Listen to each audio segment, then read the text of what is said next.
हर हर महादेव दोस्तों, आप सबका स्वागत है मेरे इस चैनल में स्लाइस ऑफ साइकोलॉजी में। तो आज हम जानेंगे ये कॉग्निटिव डेवलपमेंट थ्योरी है क्या, और इनको जीन पियाजेट ने दिया है। ये एक बहुत ग्रेट साइंटिस्ट थे।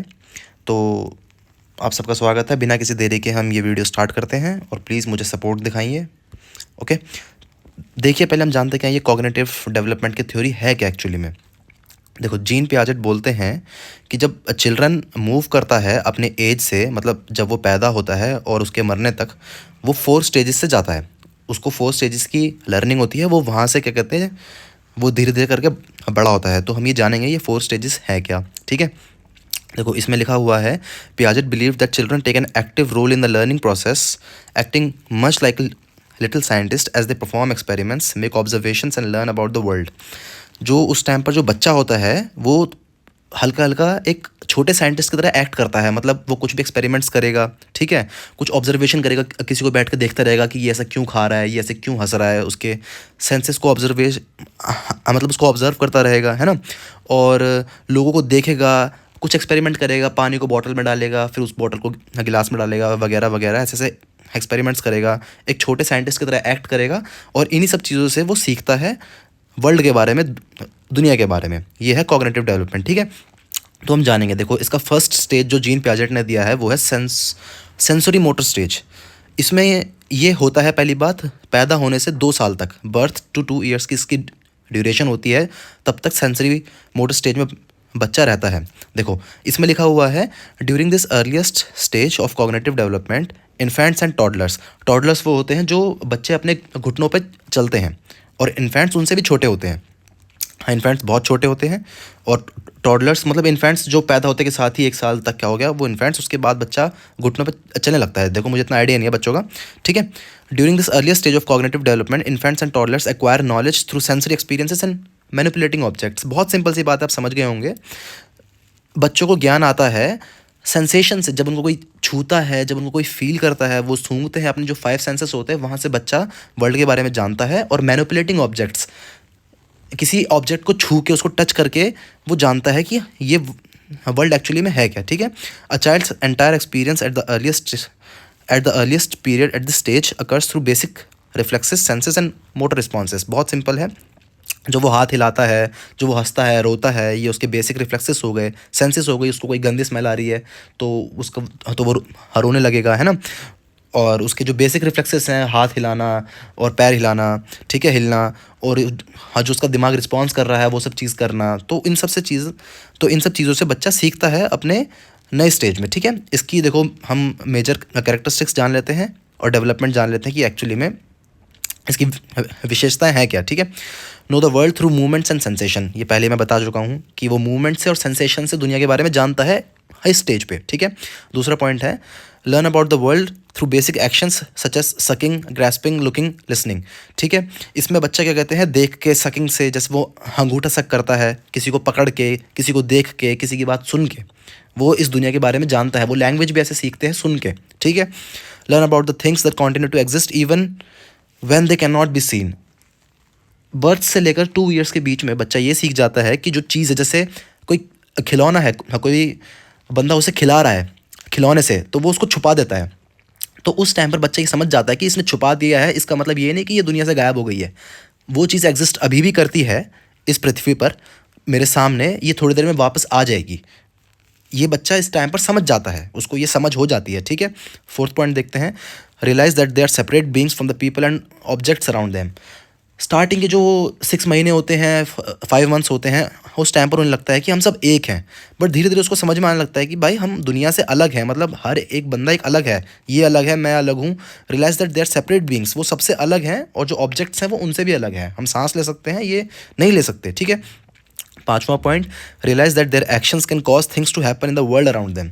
उनको ये बात समझ में आने लग जाती है कि अगर मैंने कोई एक्शन किया तो इससे वो चीज़ हो जाएगी। फॉर एग्जाम्पल, एक दूध का गिलास रखा हुआ है साथ में, गलती से बच्चे ने अपना क्या कहते हैं, उसका एक रिफ्लेक्स एक्शन हुआ, हाथ लगा और वो गिर गया, तो उसको समझ में आएगा कि ये मेरे एक्शन की वजह से ऐसा काम हो गया, तो मेरे एक्शन यहाँ पे मैटर करते हैं। वो ये बच्चा समझ जाता है इस टीम में। ठीक है, ये क्या लिखा हुआ है मैंने, during this stage children go through a period of dramatic growth and learning as kids interact with their environment they continue make new discoveries. हाँ, जैसे जैसे खेलेंगे, कुछ कुछ चीज़ें देखेंगे, ठीक है, तो वो नई नई डिस्कवरीज करेंगे हाई इस उम्र में। They also learn crawling, walking and language from the people with whom they interact. High इसमें वो क्रॉलिंग करने लग जाते हैं, ठीक है, चलने लग जाते हैं, लैंग्वेज सीखने लग जाते हैं जिनसे वो बात करते हैं। और इस स्टेज में बहुत ज़्यादा क्या कहते हैं, ग्रोथ और लर्निंग होती है अचानक एकदम से, ठीक है। अब हम आते हैं दूसरे स्टेज पे, प्री ऑपरेशनल स्टेज। ये होता है 2 साल से लेकर 7 साल के बीच में, ठीक है जी। इसमें लिखा हुआ है at this stage kids learn through pretend play but still struggle with logic and taking the point of view of other people. इसमें क्या कहते हैं, बच्चा एक झूठे तरीके से खेलने से सीखता है। मतलब वो खेलेगा लेकिन उसको पता रहता है कि क्या वो चल रहा है उसके दिमाग में, है ना। झूठ मतलब कि एक तरीके से दिखावा करेगा किसी चीज़ का, ठीक है। और इसमें भी वो क्या कहते हैं, लॉजिक और किसी और के थॉट्स को समझने में बहुत ज़्यादा प्रॉब्लम करेगा। They are egocentric. Egocentric का मतलब ये होता है किसी और के सोचने के तरीके से वो प्रभावित नहीं होगा। मतलब वो और किसी के सोचने के तरीके से सोच नहीं पाएगा, वो और किसी के एक तरीके से थॉट्स को ले नहीं पाएगा। उसको लगता है कि जो मैंने करा है वही सही है और यही एक तरीका करने का, ठीक है। They also often struggle with understanding the idea of constituency. भक्ति, वो भक्ति को समझ नहीं पाएगा, ये लोग कर क्या रहे हैं, ये क्या है, वो इन सबको वेस्ट मानेगा, ठीक है। अब इसके हम कैरेक्टरिस्टिक्स, इसकी विशेषताएं पे आ जाते हैं, इनकी डेवलपमेंट पे आ जाते हैं। Begins to think symbolically and learn to use words and pictures to represent objects. आप समझ गए होंगे, सिंबली सोचने लग जाता है वो, सिम्बॉलिकली जी ऐसा ऐसा ये है, और अपनी चीज़ों को बताने के लिए वो नई नई पिक्चर्स और ऑब्जेक्ट्स को रिप्रेजेंट करना स्टार्ट कर देता है कि मैं ये कह रहा हूँ। जैसे अगर वाटर बॉटल्स को बताना होगा तो वो लैंग्वेज से बताएगा, ऑफकोर्स सी बात है, बट वो एक तरीके से पिक्चर से भी बताने वो बता सकता है। जैसे फ़ोन में उसको कोई वाटर बॉटल दिख गई सेम टू सेम जो उसके पास है, तो वो दिखाएगा और बोलेगा ये ऐसे सेम टू सेम मेरे पास है। वो मतलब समझाने लग जाएगा दूसरों को, ठीक है। सेकंड पॉइंट है tends to be egocentric and struggle to see things from the perspective of others. ये मैंने बताया था, ईगो सेंट्रिक का मतलब होता है, आप समझ गए होंगे, कि अपने ही थॉट्स को सही समझना और दूसरे थॉट्स को वो देख नहीं पाना, कि 6 को 9 देख सकते हैं, 9 को 6 देख सकते हैं, वही वाली बात हो गई, ठीक है। थर्ड पॉइंट आ गया getting better with language and thinking but still tend to think in very concrete terms. Language में बेटर होने लग जाते हैं, थिंकिंग में बेटर होने लग जाते हैं, but still think in very concrete terms.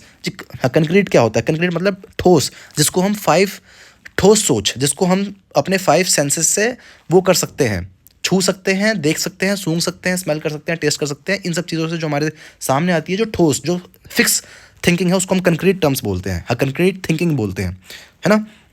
वो बहुत कंक्रीट सोचते हैं कि यही बस, उनके ज़्यादा वो नहीं होते, ठीक है। अब फॉर एग्जांपल, इसमें हम एग्जांपल देखेंगे।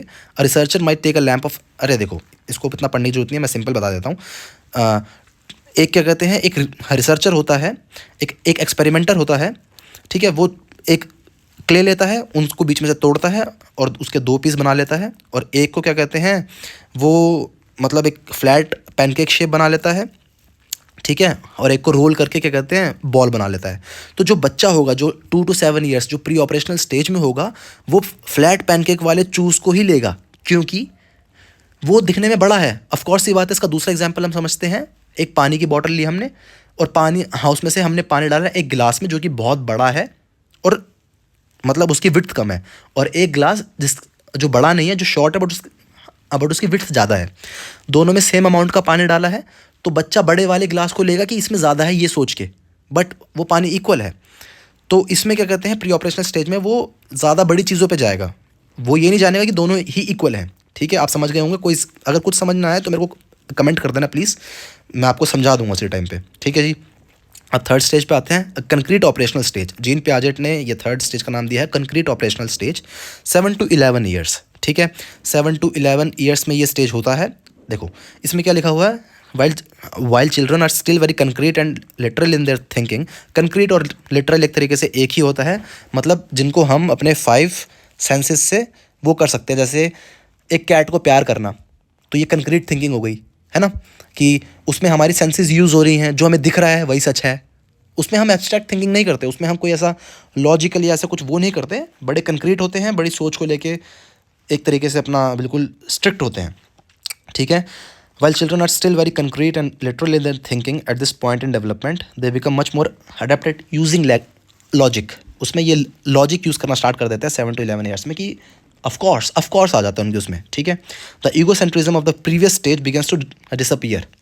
जो प्रीवियस स्टेज पे ईगोसेंट्रिज्म था कि दूसरे के विचार को ना ले पाना, वो इस स्टेज में डिसअपीयर होना स्टार्ट हो जाता है, गायब होना स्टार्ट हो जाता है।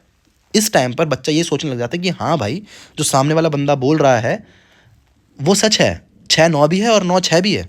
ठीक है, आप समझ गए होंगे। अगर नहीं समझ में आएगा तो वही बात है, कमेंट कर देना। आप करते तो है नहीं, बट कर देना अगर नहीं समझ में आया तो। और कैसी लग रही है वीडियो ये भी बता देना, मुझे क्या क्या चेंजेस करना है ये भी बता देना। ये सब बातें छोड़ते हैं, आते हैं हम इसकी कैरेक्टरिस्टिक्स की तरफ। Pre operational stage, sorry concrete, हाँ जी, कंक्रीट ऑपरेशनल स्टेज की कैरेक्टरिस्टिक्स की तरफ हम आते हैं। इसमें क्या लिखा हुआ है, begin to think logically about concrete events. Logical thinking आ जाता है कि ऑफकोर्स ये ऐसा ऐसा ऐसा है, अपने आप को वही समझने लग जाता है। ठीक है, begins to understand the concept of conservation, that the amount of liquid in a short wide cup is equal to that in a tall skinny glass. जो पिछले वाले एग्जाम्पल मैंने दिया था वो क्ले वाला और जो वो पानी वाला, उसमें समझ जाता है कि भाई ये हमें बेवकूफ़ बना रहे हैं। वाइड शॉर्ट ग्लास और टॉल स्किनी ग्लास दोनों सेम अमाउंट ऑफ वो है कैरी करेंगे वाटर को, तो उसमें उसको कोई फ़र्क नहीं पड़ता, उसको आप टॉल स्किनी ग्लास दो या वाइट स्किनी ग्लास दो, उसको अमाउंट से मतलब हो जाएगा, वो समझने लग जाएगा। ठीक है, वही thinking become more logical and organized, बहुत ऑर्गेनाइज हो जाती है उनकी thinking. First chapter, second chapter, third chapter, fourth chapter, then खत्म। ये नहीं कि 4 चैप्टर, 1 चैप्टर, 3 चैप्टर, ऐसा कुछ नहीं। बहुत लॉजिकल और ऑर्गेनाइज, बड़े ही फैक्ट्स को लेके वो सही हो जाते हैं। ठीक है, kids in this stage also begin to understand that their thoughts are unique to them and that not everyone else necessarily shared their thoughts, feelings and opinions. उनको समझ में आ जाता है कि भाई जो मैं सोच रहा हूँ वही सच नहीं है और सामने वाला वही नहीं सोच रहा होगा। बंदा कुछ भी सोच सकता है, फ्रीडम ऑफ थिंकिंग है, फ्रीडम है हर चीज़ को लेके। वो समझने लग जाता है कि जो मैं बोल रहा हूँ वो जस्ट एक ओपिनियन है। ठीक है, वो जस्ट एक सोचने का वो है, इसके बहुत सारे तरीके हो सकते हैं और ये सब चीज़ें वो समझने लग जाता है। लास्ट स्टेज है फॉर्मल ऑपरेशनल स्टेज। ये 12 साल से ऊपरी बच्चों के लिए है। ठीक है, इसमें ऐसा लिखा हुआ है, the final stage of Piaget theories involves an increase in logic. भाई लॉजिक एकदम से इसमें बहुत ज़्यादा बढ़ जाता है। The ability to use deductive reasoning. Deductive reasoning हम जानेंगे क्या होता है। ठीक है, बहुत ज़्यादा सिंपल है, इसको ज़्यादा आप कन्फ्यूज़न, मतलब इसको ज़्यादा कन्फ्यूजिंग मत बनाना। डिडक्टिव रीजनिंग ये होता है कि जैसे एक और ज़्यादा स्टेटमेंट्स होते हैं, उसको हम क्या कहते हैं, लॉजिकली, मतलब फ्रॉम वन और more statements to reach a logically certain conclusion. बहुत सारी स्टेटमेंट्स को हम देखते हैं और फिर एक लॉजिकली आंसर पे आते हैं। जैसे फॉर एग्जांपल इसका मैं दूंगा, अगर ए इज इक्वल टू बी है और बी इज इक्वल टू सी है, तो डिडक्टिव रीजनिंग का यूज़ करते हुए बच्चा समझ जाएगा कि ए इज इक्वल टू सी भी है। फिर ये आपने ट्रायंगल्स वाले चैप्टर में पढ़ा होगा मैथ्स में, अगर ये ट्रायंगल इसके इक्वल है और वो ट्रायंगल, अगर A equals to B, B equals to C, so C also equals to A, या A is also equals to C. इसका दूसरा एग्जाम्पल ये देखते हैं, all man are mortal, James is a man, so James is also mortal. आप समझ जाएंगे। नहीं समझ में आएगा प्लीज़ कमेंट करना, इसके मैं आपको 10 एग्जाम्पल दे दूंगा, ज़्यादा वीडियो अभी हम वो नहीं करेंगे बड़ी। ठीक है, इसमें क्या कहते हैं, बच्चा जो है इसमें डिडक्टिव रीजनिंग यूज़ करने स्टार्ट कर देता है और and an understanding of abstract ideas. अब एब्स्ट्रैक्ट रीजनिंग भी देखेंगे। ये एब्स्ट्रैक्ट रीजनिंग क्या होता है, इसमें जी हम इमेजिन करते हैं। इसमें हम क्या कहते हैं, जो हमारे 5 सेंसेस होते हैं हम उससे नहीं सोचते हैं। Like it is the ability to think about a concept that can not be experience through our 5 senses. इसमें जी हम हवा में कुछ भी सोचते हैं। ये मैंने बहुत एक अच्छा डेफिनेशन दिया है। इसका एग्जाम्पल हम देखेंगे, imagining a world where gravity doesn't exist. जहाँ पे ग्रेविटी वो एग्जिस्ट नहीं करती, वो वर्ल्ड कैसा होगा, हम उड़ रहे होंगे पंछियों की तरह, हमारा वेट कम होगा, हम क्या दिखेंगे, ये वो दिमाग में एक तरीके से उसको हम बकवास बोलते हैं।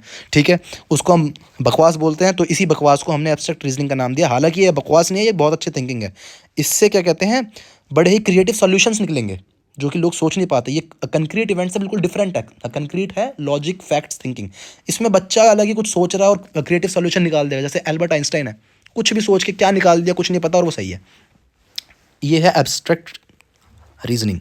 इसमें बच्चा एब्स्ट्रैक्ट रीजनिंग डेवलप करता है, डिडक्टिव रीजनिंग डेवलप करता है। ठीक है, at this point adolescents and young adults become capable of seeing multiple potential solutions to problems and think more scientifically about the world around them.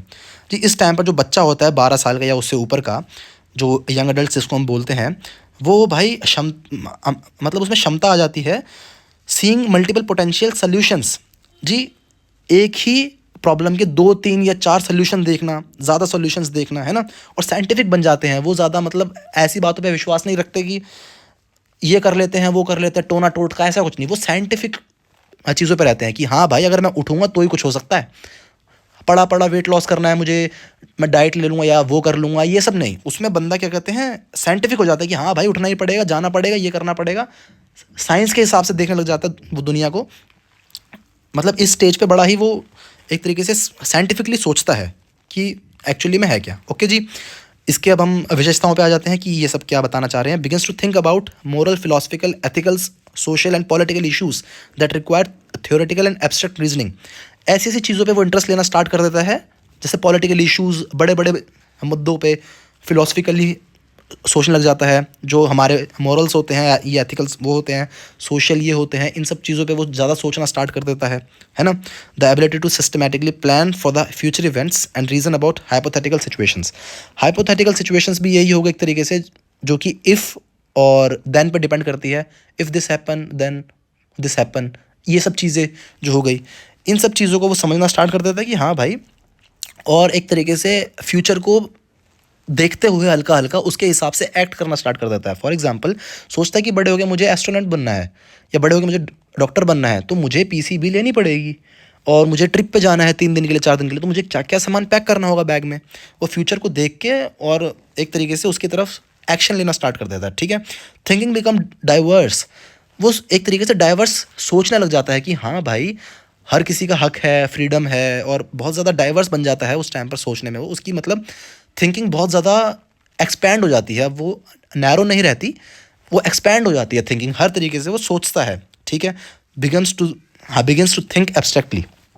भाई उसमें abstract thinking आ जाती है, वो इमेजिन बहुत कुछ करना स्टार्ट हो जाता है। अगर कोई आपको डाउट हो इस वीडियो में तो प्लीज़ मेरे को कमेंट करें जी। मेरी ये 4th वीडियो है आई थिंक, और आप सभी मेरे को प्यार दें, और आपका स्वागत था इस चैनल पे। और अगर मुझे कोई सजेशन देना हो, या अगर मुझे कुछ बताना हो, या कोई आइडिया रखना हो, या कोई थ्योरी समझानी हो, या और भी कुछ साइकोलॉजी से रिलेटेड, तो प्लीज़ मेरे को बताएं कि मैं क्या क्या चेंजेस कर सकता हूं, या मुझे क्या है मैं ठीक कर रहा हूं नहीं कर रहा हूं, कुछ बताएं मेरे को। ठीक है, और समझ में आई तो उसको लाइक करें, सब्सक्राइब करें, और धन्यवाद। चलो जी, हम रखते हैं और मिलते हैं नेक्स्ट वीडियो में। राम राम।